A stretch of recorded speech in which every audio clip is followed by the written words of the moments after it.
Thanks for clicking on this video. Now, why should you watch this particular video even though the internet is loaded with this kind of stuff? So let me ask you 3 questions. Do you have a low-end PC? Well, most probably yes, that's why you're here. Have you ever wanted to play a highly demanding game, but when you saw the specs, your dreams were literally crushed? Again, most probably yes. Do you ever sit at your PC and wish that if it were a little better, you could have played your favorite AAA title? Well, who hasn't done this? What we are focusing on here is question number 2, and I'll tell you how benchmarks and specifications don't truly define your PC's actual potential. And relax, this video isn't scientific theory based. I'll use practical examples to depict this. Wheels up! Rock and roll!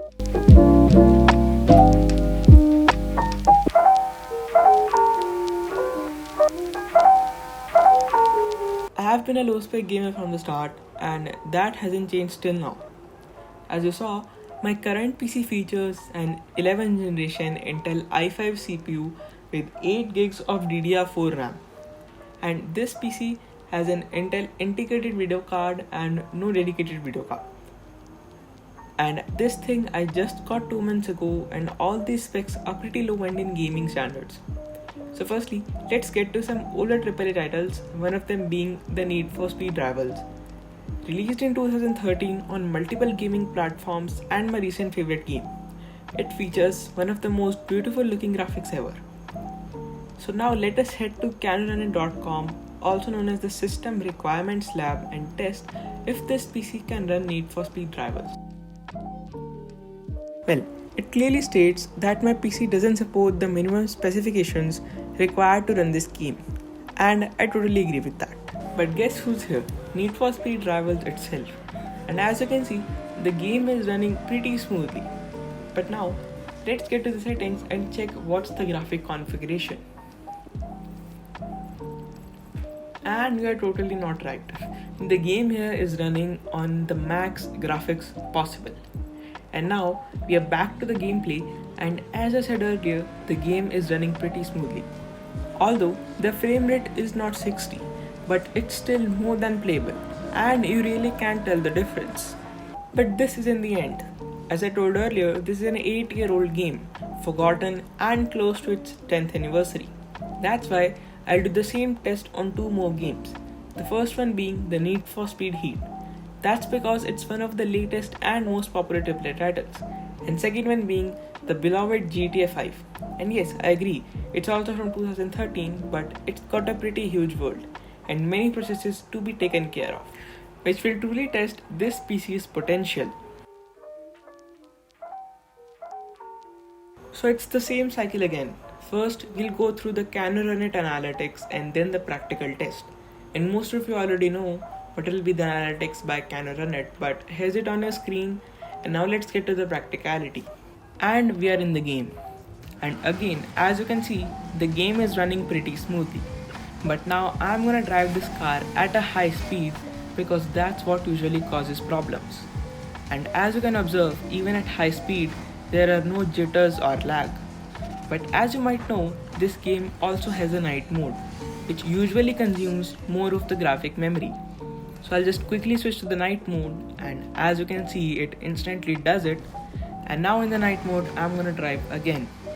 And again, I'm gonna drive at a high speed so that you can observe that this game is still running pretty smoothly. Now I'll just quickly get to the settings, and this time this game isn't running on max graphics, instead it is running on 720p with low graphics.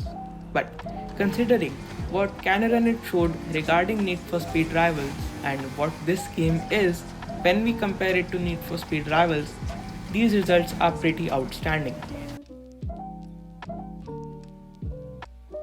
Okay, so this round has a twist in it, which many of you low spec gamers will definitely like. Firstly, we're gonna do the thing we've been doing earlier. So here is the canonrunit analysis on your screen, and now let's start the game. And here we are in the game.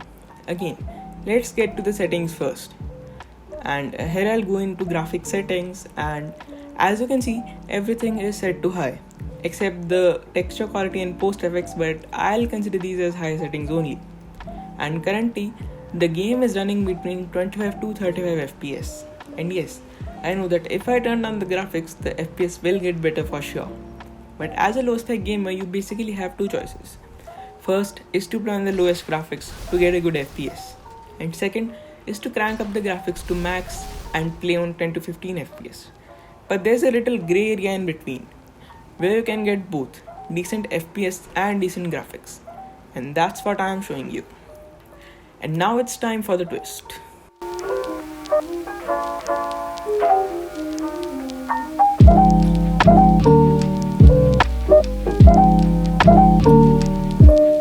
Well, here enters the beast. Not really, but you know it from the specs. This thing runs an Intel i3-6006U CPU, where the U means ultra low power, 8 gigs of DDR3 RAM, and an Intel integrated video card. Plus, this thing has an HDD, unlike the last one which had an SSD. This laptop I got in 2018, and well, this is the computer on which I completed my GTA 5. Benchmark scores title this thing as nothing, but here's GTA 5 very much playable and fully functional. And considering what the specs of this PC are, this gameplay is pretty good. And now let's get to the settings. And here I'll just go inside the graphics section, and as you can see, although the resolution is 720p, but it's running on high texture quality. I mean, according to the specs, this PC is made to run GTA Vice City, but GTA 5 on high texture quality is just mind-blowing. And again I'll say that yes, lowering the graphics quality will surely result in an FPS game, but it's totally up to you and how you want to do it. Personally, I can compromise a bit of performance for better visuals. And here we are, just won a war against these benchmark scores. Thank you for being with me on this journey. And this video is for everyone, not just gamers. But if you're a gamer, especially a low spec one, it will be more valuable to you. And just don't give up on trying. If you have a GTA 5 CD lying around but just don't want to install it because your PC doesn't meet the minimum requirements, go ahead and boot that thing up. There's a good chance that it'll work just fine. Don't hesitate and never stop trying. Peace.